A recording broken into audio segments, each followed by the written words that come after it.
First, let me answer a few questions with specificity that were asked.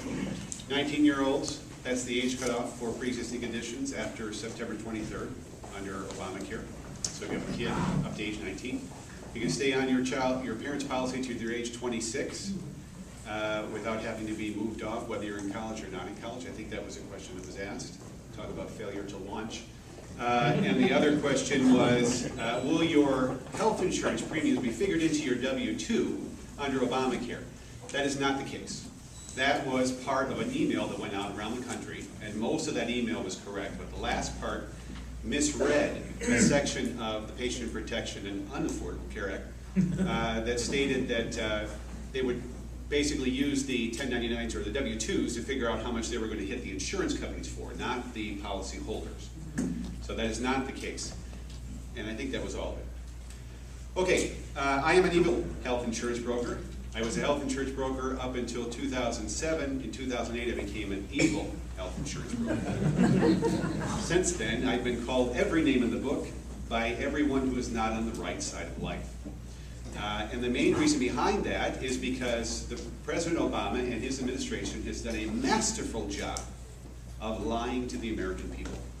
And they've done it so well that they have demonized not only the insurance industry, but all the way down to the agent and broker level. Where do I start with the lies? The first one, probably the biggest one told, was during the State of the Union speech. After he insulted the Supreme Court, and before he brought in the Mexican president to scream and yell at us in our Chamber of Commerce.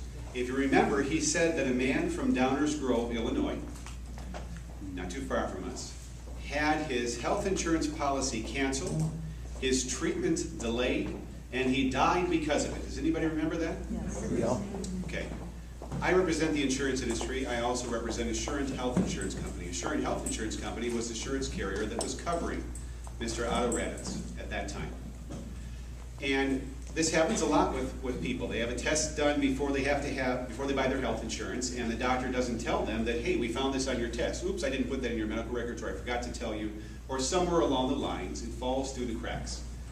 So it wasn't that Mr. Raditz did anything deliberately wrong. It's just when he bought his health insurance policy, he didn't disclose that on the health insurance application. When that happens, and then you immediately start receiving treatment for cancer, the insurance company is going to ask a question. Why all of a sudden do you have claims if you just bought your policy? So they do what's called a pre-existing condition review. Okay? And they did that pre-existing condition review and found out that he had gallstones.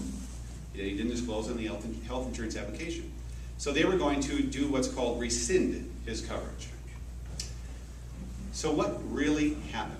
What really happened was Mr. Raditz had a bone marrow transplant that he desperately needed, the cost of which was $200,000. And so he went to the State Department of Insurance right here in Illinois. He went to the Attorney General's office here in Illinois, and they beseeched Assurant Health Insurance Company of Milwaukee, Wisconsin. Assurant Health Insurance Company, even though they had no legal obligation to cover his claim or to keep his policy in place, they not only kept his policy in place for 4 more years, but they paid all of his claims, and he never had 1 day of treatment delayed. Now, if our president can lie to us about an issue so grave, is it possible that he can lie about more things? Yes, I will tell you it is. For instance, pre-existing conditions. Do you remember our president and Nancy Pelosi telling us that people are literally dying in the streets because they can't get access to health insurance, right? Because if you have a pre-existing condition, you're going to not be able to get coverage because you'll be declined.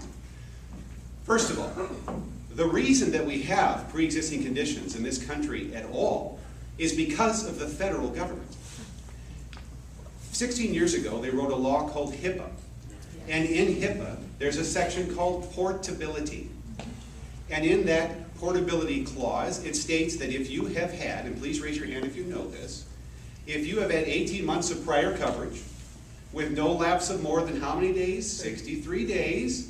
Then when you move to a new group health insurance carrier, they must cover all of your pre-existing conditions, no questions asked. How do we know that that's the truth?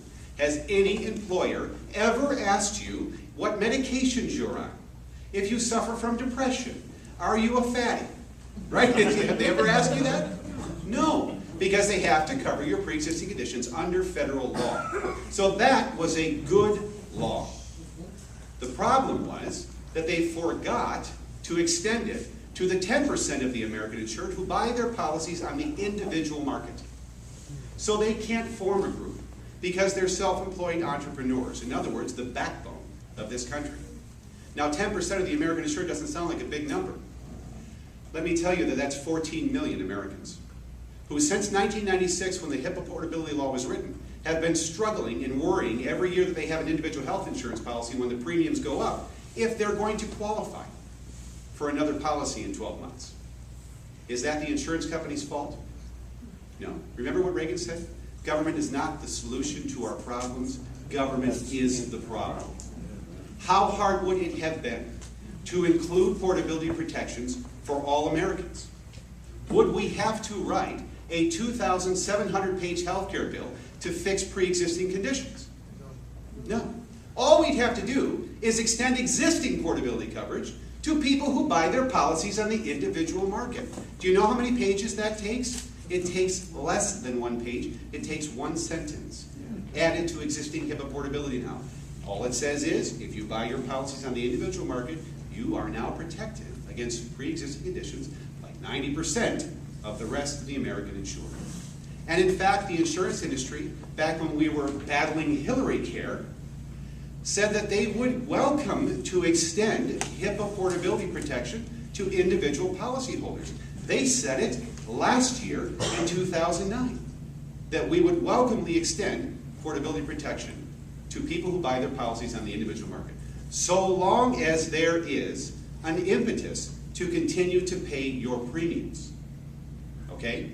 You can't just not have health insurance or car insurance or homeowners insurance, wait for your house to burn down, and then call State Farm and expect them to pay for your house. Right? But this is what we're doing under Obamacare. This is what's happening. And it's happening where Obamacare has already been the law for 4 years. Where's that? The wonderful state of Massachusetts. In Massachusetts, you can buy a policy whenever you want, as soon as you know treatment is coming up. Then you can dump your policy, wait till your next set of treatment is coming up, like an MRI or a physical, buy the policy, they got to pay for it, then you dump it, buy it 6 months later. It's fiscally unsustainable, which is why Romney Care, which projected to cost $880 million, now costs $4.13 billion this year. And who is paying for it? We are. We are bailing out the state of Massachusetts every single month and every year. The difference between that legislation and that of Obamacare is that in Massachusetts, if you don't buy health insurance, it's a criminal offense. Okay? Now, who remembers Edith the Dingbat Pelosi being questioned by the reporter on whether or not she would state that she would throw us in jail if we don't buy health insurance? Does anybody remember that? And she hemmed and she hawed like a beautiful politician does, right? She wouldn't answer the question. About 2 months before the legislation was passed, there was an uprising by conservative Americans saying that there is no way you're going to put me in jail if I don't buy health insurance, not in America. We will not stand for this. And we won.